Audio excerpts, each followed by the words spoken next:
What is popping, my fellow Graalians? So, let's talk about Graal Monopolies today.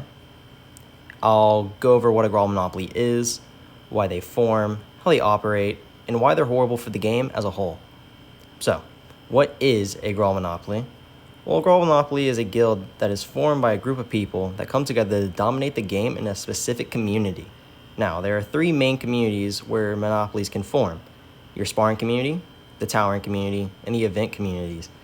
Now, there are many other aspects of the game that have been, can be, and are being abused by other monopolies, but for the sake of this video, we'll be going over the three labeled above. So, let's go over the Spar Monopoly first. The Spar Monopoly was formed to dominate sparring, mainly guild sparring, to gain easy GST belts and wins. In the case of the sparring community, the guild alumni held this monopoly and has been the only one since. Alumni operated by getting the best 5 to 7 players in the game to join the same team in order to stomp out competition. This works due to the skills ceiling being so fragile. When the best of the best players come together and work together, it is nearly impossible to get to their level. Not because you or your friends aren't good enough, but because there is no one to actually compete with to get better. You'll never get the chance to spar these players on their level, since they only spar each other to get better. This causes a bubble, and you are left sparring your friends or people in BA that are not as good. Sparring your friends hits a ceiling though. It's all about sparring the best players, but you can't do that.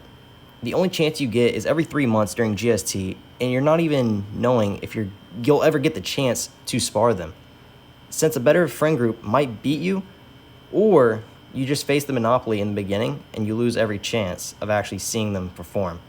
Even if you do get to face alumni, at best you'll get 5 matches with them, managing if you win 2 of your matches and it's finals. At worst, you'll get swept in 2 matches where you just lose instantly. This monopoly kills the competitive nature of sparring because it's seriously impossible for a newcomer or a casual player to gain the skills necessary in order to win. That's even if you can put up with the toxic players who fail against the monopoly and try to run newcomers out or casual players out. So, let's talk about towering monopolies now. Towering monopolies were formed to dominate towering to gain quick and easy hats, whether that be 1Ks or seasonal hats. Now, there are 2 forms of this monopoly: the old guild era and the new guild era. First, we'll go over old guilds. The old ways of getting this monopoly was just gathering 25 players and some more since you had sub tags, and you just grind out 1Ks. This works so well because casual players only usually had 8 to 15 players on the guild tag, and they were always socializing, so they were very easy to take from. The monopoly, however, would simply come with all 25 members and more so because of sub tags, like I said before. You can only defend halls if you have a lot of people. Now, if you don't have a lot of people and you're a casual player socializing, you just get ran out of the tower. This kills the fun and motivation to come back to towering as a casual player because it becomes a point where you're just getting swept every time. There's no real chance. And then you just become a BKer or a PKer because there is no chance for you to actually get your towers. The process just restarts when this tag gets 1K. It's just a new guild, but the same people. And you got to keep in mind, many towering monopolies are huge. Hundreds of people. Do you think casual players can keep on that level? No. And something else to keep in mind was a lot of these monopolies were led by Thalon, the leader of alumni. So this means Thalon held 2 monopolies at different areas in the game at the same time. Now, getting into the new guild's ways of operating. New guilds operate by stacking a guild with 50 players and stomping out competition within the first week of the season to secure first place.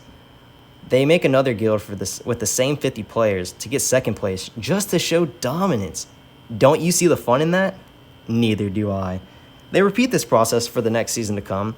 This kills competition because there are so few players playing now, and if you don't join these monopolies, you just get stomped. You might as well just stop because the only place you're getting is 3rd, and that's not even guaranteed without trying your ass off all season. And the biggest towering monopoly in the new era is probably Sanguine. Now, let's get to event monopolies. Event monopolies were formed to dominate events to gain quick, easy, and the most often wins for the members in the guild. There have been 5 main event monopolies: the ET, meaning event team, Pirate, EO, meaning events only, Sinclair, and most recently EF, meaning event family. They operate by getting a large group of the best eventers that know the map well and are able to break down the hints for warpers. These players are the best at finding warpers, and they are also some of the most knowledgeable on how to win events that are possible. This is bad for the game because it is nearly impossible for a casual player to even get close to winning an event, and there is no way in hell that you even win the event if you manage to get in because you have an entire guild working against you. This makes the game quite boring in the sense that casual players are never able to actually interact with staff, since staff rarely speaks to people, although that's another problem in and of itself. So, how can you break down a Graal Monopoly? Well, there are a few ways.